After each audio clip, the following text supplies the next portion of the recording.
Salam edildiler. Hemmeňiz YouTube kanalynda hoş gördük. Bu men barmak kösek Hatay dilini öğreten Sarhan.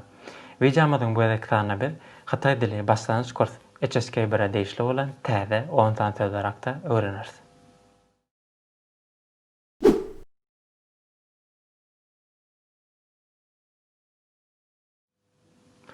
Bugünkü sapamyzda ilkinji öwrenjek sözümüz ol naň diýip okalar. Ýerden aýtalan çiňe modu naň naň naň naň diýip okalan hieroglif onu türkmence terjime etsek ýani başarmak ýa-da bir zat edip bilmek diýen manyny aňladýandyr. Egerde ýadyňyzda bolsa biz öň huy diýip okalan hieroglif geçipdik. Öwrenipdik, ýani şol hieroglif hem başarmak, bir zat edip bilmek diýen manyny aňladýardy. Onda size şeýle soraw dören bilmem mümkin. Onda huy hemde naň diýip okalan hieroglifyň arasynda näme tapawutlar? Gelin bular hakda azajyk öwrenelim. Şu ýerde görýän bolsaňyz, huy we naň sözleriniň tapawuty. Bu iki sözün arasynda bir näçe tapawutlar bar. Gelin olaryň käýürler hakda videomyzyň şu ýerdeki sanyny öwrenip geçelim. Ilki bilen huy diýip okalan hieroglif barada öwrenelim. Huy ol şeýle okalar. Huy ol bir zady okanyňdan ýa-da öwreneniňden soň edip bilmek ýa-da başarmak diýen manyny aňladýandyr. Sözlem içinde olar şeýle gelýär. Ýani wo hui ti zu qiu. Bu sözlem türkmence terjime etsek ýani men futbol oýnap bilýärin. İkinji sözlem bolsa ta hui shuo zhongwen. Ýani ol Hatayça geplep bilýär diýen manyny aňladýar. Üçüncü sözlem bolsa ta hui zuo Zhongguo cai. Yani ol Hatay naharyny bişirip bilýär. Egerde şu ýerde ünseren bolsaňyz, şu ýerdäki tizu qiu, yani futbol oynamak, shuo zhongwen, yani Hatayça geplemek, zuo Zhongguo cai, Hatay naharyny bişirmek, yani şularyň hemmesini edip bilmeklik üçin olary öwrenmeklik gerek. Şoň üçin bu ýerde huy diýip okalan hieroglif ulanylýar. Emma naň diýip okalan sözüň manysy bolsa, ol şeýle. Naň ol bir zady dogawitdi başarmak, ýani okumasy ýa-da öwrenmesi edip bilmeklik, başarmaklyk. Ýani sözlem içinde ol şeýle gelýär. Meselem, wo you jiao, wo neng zhou lu. Ýani meniň aýagym bar, men ýürep bilýär. Wo you erduo, wo neng ting. Yani meniň gulagym bar, men eşidip bilýär. Wo you yanjing, wo neng kan. Yani meniň gözüm bar, men görüp bilýär. Yani bular dogawitdi başarýan zatlar, yani aýagyň bar, ýürep bilýän, gulagyň bar, eşidip bilýän, gözüň bar, görüp bilýän, diliň bar, tagam duýup bilýän, yani şular ýaly ýerlerde yani naň sözi ulanmalydyr. Mundan başga da bu ikisiniň tapawuty kän, yani şu ýerde iki sany sözlem berilendir. Ilki bilen şoňa serf serden. Yani bu iki sözlem şeýle bolýar. Ta zhen hui chi hemde ta zhen neng chi. Şu ýerdäki sözlem, bu sözlem türkmence terjime etsek, yani ol hakykatdanam saýlap seçip näme zady iýmeli, näme zady iýmeli däldigini bilýär diýen manyny berýändir. Yani bu sözlemde onuň iýip bilýän zadynyň hili, yani hili nötralýar. Emma bu sözlem bolsa, yani ol hakykatdanam köp zady iýip bilýär. Yani bu sözlemde onuň iýip bilýän zadynyň mukdary nötralýar. Yani şularyň şu iki sözüň şeýle ulanýşy bardyr. Mundan daşary naň sözüniň ýene-de bir ulanýşy bar. Haçan naň diýip okalan söz sözüni ulanyp sonra sözlem düzlenýär. Yani naň sözi sözlemde birinden haýyş etmegi ýa-da biriniň razylygyny almagy aňladýandyr. Sonra sözlem strukturasy, yani sözlem guruluşy, yani şu görünüşdedir. Mesela gelin şu aşağıdaki sözlemleri okuyalım hem de onları Türkmence tercüme edelim. Birinci sözlem: 我能坐在这儿吗？我能坐在这儿吗？ Türkmence tercüme etsek yani men şu yerde oturup bilirim. İkinci sözlem: 明天下午你能来吗？ Sen ertiröyle gelip bilirsin mi? Üçüncü sözlem: 你能在这儿写你的名字吗? Bu sözlem olsa Türkçe tercüme etsek sen şu yere öz adını yazıp bilirsin mi diyen manını anlayandır. Yani yana aytıp geçişmeyelim. Şu sözlem strukturasına gelen olsa ol xahiş etmeyi birinin razılığını almayı anlayandır. Huy hem de nın sözleri sözlem içinde yokluğu anlatıp gelene onların arasında şeyler tapağıtlar. İlk bilen huy deyip okulan sözlemi okuyalım. Yani 我没学过中文，所以我不会说中文. Bu sözlemi Türkmençe tercüme etsek, yani men Xitay dilini öğrenip görmedim. Yani men Xitay dilini öğrenmedim. Şunun için men Xitayça gepläp bilenmok. Bu yerde huy sözü yokluk olup gelende bir zady öğrenmänligi üçin edip bilmeýänligini ýa-da başarmaýanlygyny anlaýar.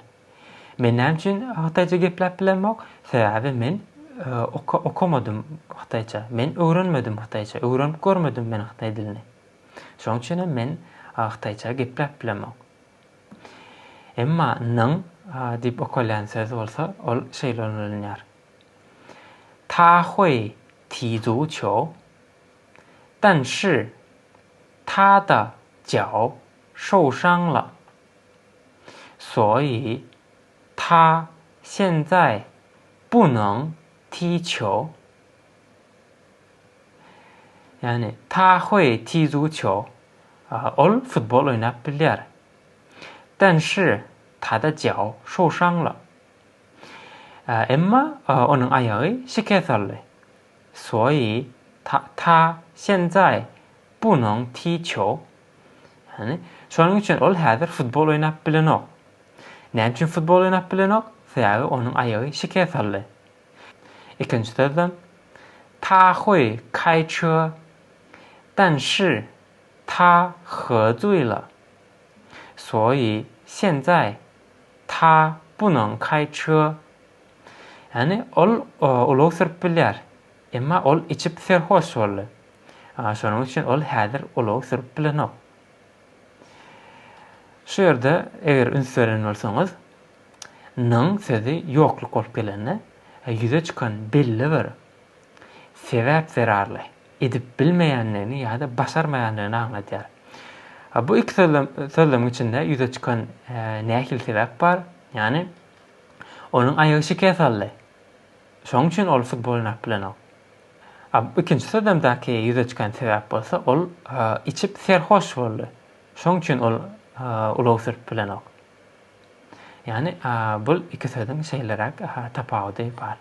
Mundan aşkada bu iki sözün ýene-de tapawudy ken, ýöne Xitay dili başlanýyş kursyna bu sözlere değişli şu tapawutlary bilmek ýeterlik häzirlikçe. Indiki öwrenjek sözümez ol nimen. Nimen diýip okular inden atalan çingan wadu. Nimen. Nimen. Bul çalışma, yani siz diýme anlaýar. Ikinji ýönkemäniň köplüğüne görkezýän çalışmasy. Ol sözlem içinde şeýle gelýär. 你们几点开始上课? Bu söz Türkmençe tercüme etsek, siz saat näçede sapak geçip başlaýaňyz. ýa-da siz saat näçede sapak geçip başlaýarsyňyz.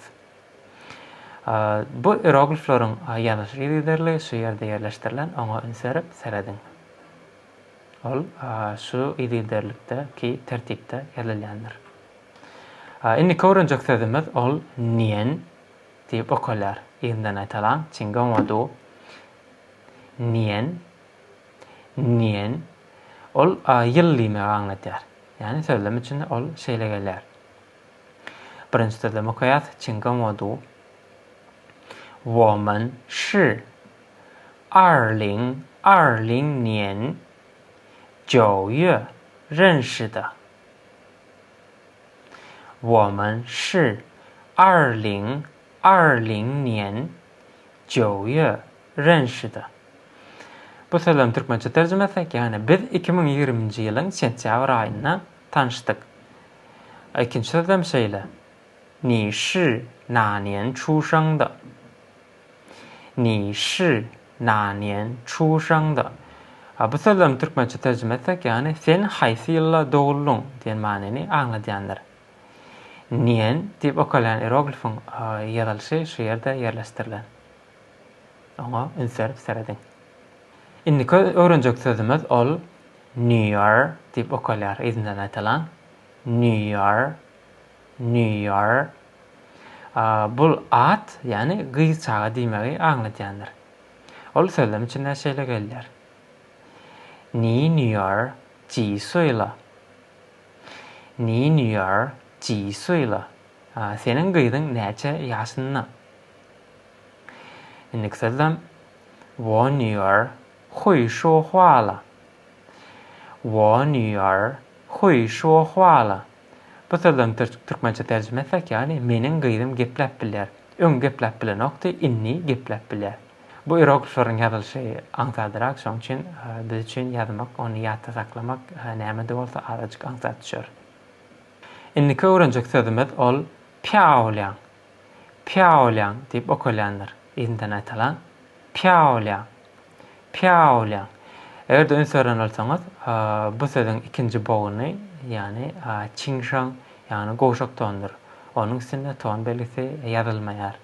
Ol goşak hemde jansyz ýaly okalýar. 漂亮. Bu 漂亮diýmek ol sıpat, yani oňadan görmegi diýmegi aňlatýandyr. Ol sözlem içinde şeýle gelýär. Izinden aýtalan 请跟我读。她很漂亮。她很漂亮. Yani ol ören oňadan ýa-da görmegi diýen manyny aňladýandyr. İkinji sözlem 你的衣服真漂亮。你的衣服真漂亮. Bu sözlem türkmençe tercüme etsek, yani senin köýnüň ören oňadan. Senin köýnüň ören oňadan diýen manyny aňladýandyr. Bu hieroglifyň ýazylşy azajyk çylşyrmyrak, şoň üçin muňa ünsörüp serediň.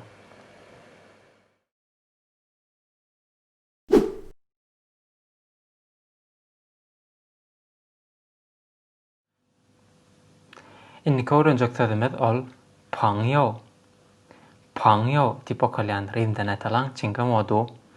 朋友. 朋友.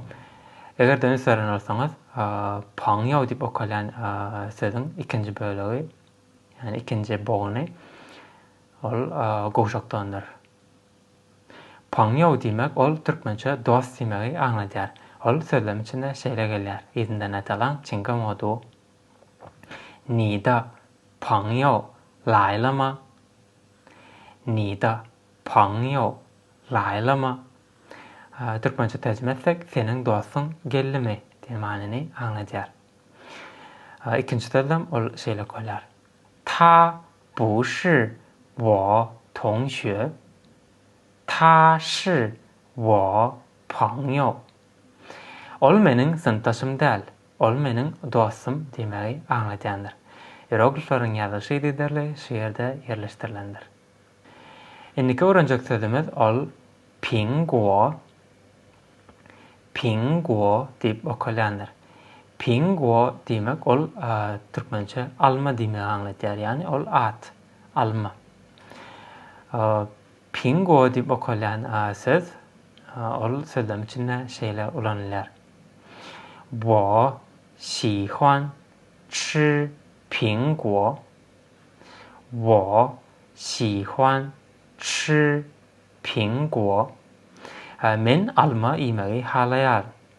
İkinji sözlem 桌子上有一个苹果桌子上有一个苹果Bu sözlerini Türkmençe tercüme etsek stolun üstünde bir tane alma var demeyi anlatıyor. Hierogliflerin yazılışı dediği şu yerde yerleştirilen. Şimdi öğrenecek sözümüz ol çi deyip okuyanlar elinden aytılan çingam adı çi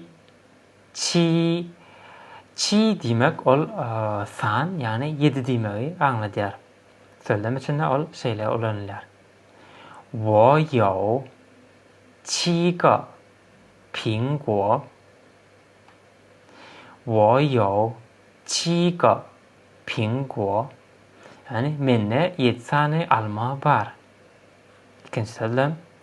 我每天7点吃早饭。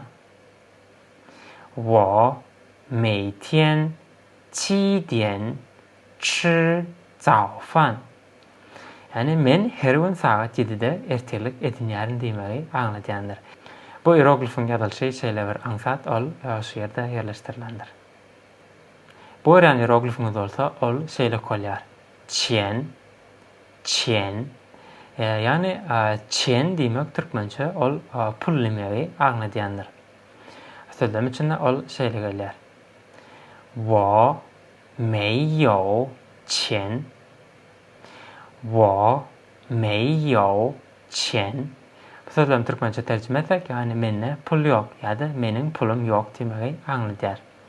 İkinci sözlem okuyas elinden aytılan çingam adı 这个杯子多少钱？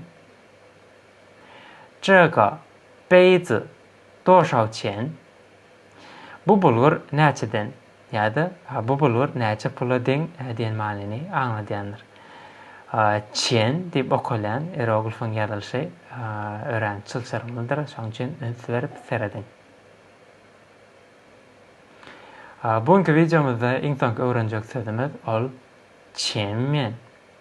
Çenmen diýip okulandyr. Elinden aytylan çenmen.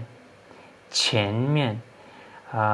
Çenmen diýip okulan hieroglifin ikinji bogyny ol goşukdandyr. Şoň üçin bu hieroglifleri okaňyzda ünsüberin.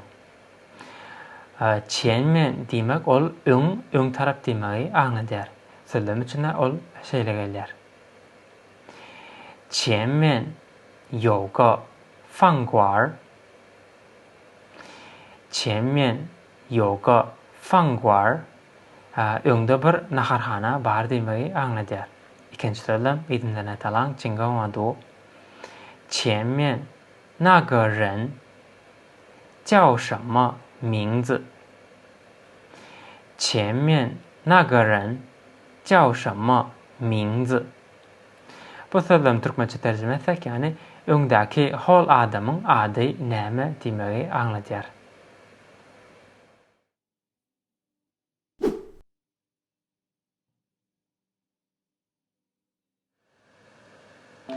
Bugunky videomyzyň esas mazmunu şulardan ibaret.